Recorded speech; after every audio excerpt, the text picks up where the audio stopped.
எல்லோருக்கும் வணக்கம். நான் Malini. Welcome to cook with Malini. நம்ம இன்னைக்கு ரொம்பவே டேஸ்டியா வாய்க்கு உணர்த்தியான எண்ணெய் கத்திரிக்காய் பொரிச்ச குழம்பு தான் பார்க்க போறோங்க. ரொம்பவே டேஸ்டா இருக்கும். ரொம்ப ஈஸியாவும் ரெடி பண்ணிடலாம். சுட சுட சாதத்தோட எண்ணெய் கத்திரிக்காய் பொரிச்ச குழம்பு வச்சு சாப்பிட்டீங்கன்னா அவ்வளோ அல்டிமேட்டான டேஸ்ட்ல இருக்குங்க. ஒரு தட்டு சோறு பத்தாது, அவ்வளோ டேஸ்டா இருக்கும். எப்படி செய்யறதுன்னு இப்ப பாக்கலாங்க. நான் இன்னைக்கு ஒரு 250 கிராம் அளவுக்கு நாட்டு கத்திரிக்காய் எடுத்து வச்சிருக்கேங்க. காம்பு பகுதியை கட் பண்ணிட்டு இந்த மாதிரி 4 நறுக்கி தண்ணியில போட்டு வச்சிருக்கேன், கருக்காம இருக்கிறக்காக. உள்ள சொத்தை எதுவும் இல்லாத மாதிரி பார்த்துட்டு இந்த மாதிரி முழுசா கட் பண்ணி எடுத்து வச்சுக்கோங்க. நான் இந்த கத்திரிக்காய் யூஸ் பண்ணிருக்கேன். நீங்க எந்த கத்திரிக்காய் வேணாலும் யூஸ் பண்ணிக்கலாம். குழம்பு செய்யறதுக்கு ஃபர்ஸ்ட் மசாலா வறுத்து அரைச்சுக்கலாங்க. அதுக்காக கடாயில 1 டேபிள் ஸ்பூன் ஆயில் ஆட் பண்ணிக்கலாம். 10-12 பூண்டு சேர்த்துக்கலாங்க. ஒரு கை சின்ன வெங்காயம் சேர்த்துக்கலாம். சின்ன வெங்காயத்துக்கு பதிலாக நீங்க பெரிய வெங்காயம் கூட ஆட் பண்ணிக்கலாம். ஒரு 2-3 பெரிய வெங்காயம் ஆட் பண்ணிக்கோங்க. நல்லா வதக்கி விட்டுக்கலாம். பூண்டும் வெங்காயமும் நல்லா வதங்கி வரணும். பாருங்க, வெங்காயம் நல்லா டிரான்ஸ்பரண்ட் ஆகி நல்லா வதங்கிருச்சு. இதோடவே 2 பழுத்த தக்காளி பழம் சேர்த்துக்கலாங்க. நல்லா மிக்ஸ் பண்ணி விட்டுறலாம். தக்காளி நல்லா சாஃப்ட் ஆகுற அளவுக்கு வதக்கி விடணும்.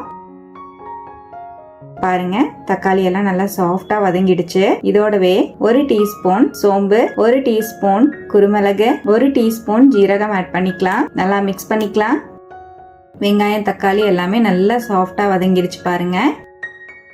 இப்ப இந்த அளவுக்கு நல்லா வதங்கினதுக்கு அப்புறமா இதோடவே 2 டேபிள் ஸ்பூன் துருவின தேங்காய் சேர்த்துக்கலாம். நல்லா மிக்ஸ் பண்ணிக்கலாம்.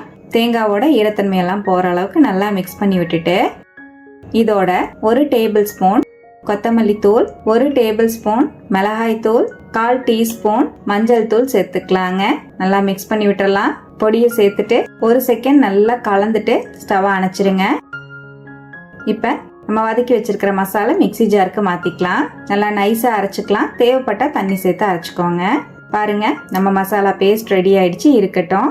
இப்ப கடாயில 2 டேபிள் ஸ்பூன் ஆயில் ஆட் பண்ணிக்கலாங்க. நம்ம கட் பண்ணி வச்சிருக்கிற கத்திரிக்காய்களை சேர்த்துக்கலாம். கத்திரிக்காயை சேர்த்துட்டு நல்லா வதக்கி விட்டுக்கலாங்க. கத்திரிக்காய் ஒரு 75% நல்லா வதங்கி வந்துடணும். அந்த அளவுக்கு வதக்கி விட்டுக்கலாம். இப்ப கத்திரிக்காயெல்லாம் இந்த மாதிரி நல்லா வதங்கிருச்சு. வதங்கின கத்திரிக்காய் எல்லாத்தையுமே நம்ம வெளியே எடுத்துருவோம். ரொம்பவும் ஃபுல்லா கத்திரிக்காய் வதங்க விடாம ஒரு 75% வதக்கி எடுத்துக்கோங்க. இப்ப வதக்கின கத்திரிக்காய் எல்லாத்தையும் வெளியே எடுத்துட்டேன். இப்ப அதே ஆயில்ல 1 டீஸ்பூன் கடுகு, 1/2 டீஸ்பூன் வெந்தயம் சேர்த்துக்கலாம். 3 வரமிளகாய் ஆட் பண்ணிக்கலாம். மிக்ஸ் பண்ணி விட்டுட்டு நம்ம அரைச்சு வச்சிருக்கிற மசாலா பேஸ்ட் ஆட் பண்ணிக்கலாங்க. நல்லா மிக்ஸ் பண்ணிக்கலாம்.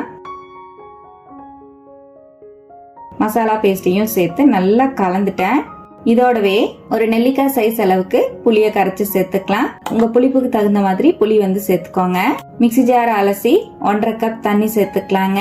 நல்லா மிக்ஸ் பண்ணிக்கலாம். 1 டேபிள் ஸ்பூன் கல்லுப்பு ஆட் பண்ணிக்கலாம். சின்னதா 2 துண்டு கட்டி பெருங்காயம் சேர்த்திருக்கேங்க. பெருங்காய பொடி இருந்தா 1/2 டீஸ்பூன் சேர்த்துக்கோங்க. நல்லா மிக்ஸ் பண்ணிட்டு இப்ப அப்படியே மீடியம் ஃபிளேம்லயே ஒரு 7-8 நிமிஷம் மூடி வச்சலாம். குழம்பு நல்லா கொதி வரட்டும். பாருங்க, குழம்பு நல்லா கொதிச்சிட்டு இருக்கு. நல்லா மிக்ஸ் பண்ணி விட்டுட்டு இப்ப நம்ம வறுத்து வச்சிருக்கிற கத்திரிக்காய் எல்லாத்தையும் சேர்த்துக்கலாம். நல்லா கலந்துட்டு மறுபடியும் மீடியம் ஃபிளேம்ல ஒரு 5 நிமிஷம் மூடி வச்சிடலாங்க. அவ்வளவுதான். நான் மறுபடியும் ஒரு 5 நிமிஷம் மூடி வச்சிருந்தேன். நம்மளோட கமகமக்கும் எண்ணெய் கத்திரிக்காய் பொரிச்ச குழம்பு சூப்பரா ரெடி ஆயிடுச்சுங்க. பார்க்கவே எம்மியா இருக்கு பாருங்க. சுட சுட சாதத்தோட இந்த குழம்ப வச்சு சாப்பிட்டீங்கன்னா எவ்வளவு சாப்பாடு சாப்பிடுவீங்கன்னே தெரியாது. அந்த அளவுக்கு டேஸ்டா இருக்கும். தொட்டுக்கிறதுக்கு அப்பளம் வடை மட்டும் இருந்தா போதுங்க. இப்ப கடைசியா ஸ்டவ் அணைச்சதுக்கு அப்புறமா நான் ஒரு கொத்து கருவேப்பிலை சேர்த்துக்கிறேன். கடைசியா இந்த மாதிரி சேர்க்கறனால கருவேப்பிலையோட பிளேவர் நல்லா இறங்கி சாப்பிடும் போது நல்ல மணமா இருக்கும். அவ்வளவுதான். ரொம்பவே டேஸ்டியான இந்த எண்ணெய் கத்திரிக்காய் பொரிச்ச குழம்ப இதே போல இதே மெத்தட்ல நீங்களும் ட்ரை பண்ணி பாருங்க. ட்ரை பண்ணி பார்த்துட்டு எப்படி வந்ததுன்னு கமெண்ட்ல மறக்காம என் கூட ஷேர் பண்ணுங்க.